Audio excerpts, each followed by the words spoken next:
Brazil is definitely, big on this culture as far as Carnival and the celebration. And what is that celebration called in ancient times? In Samaria? Yeah, it's called Saturnalia. Yeah, something that a lot of people have a big problem with for some odd reason, which you should obviously see. You feel me? Name another culture that does this. Because this is the first culture.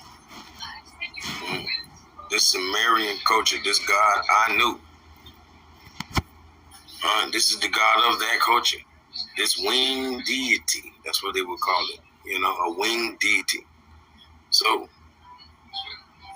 what is it now? It's still a winged deity, your gods.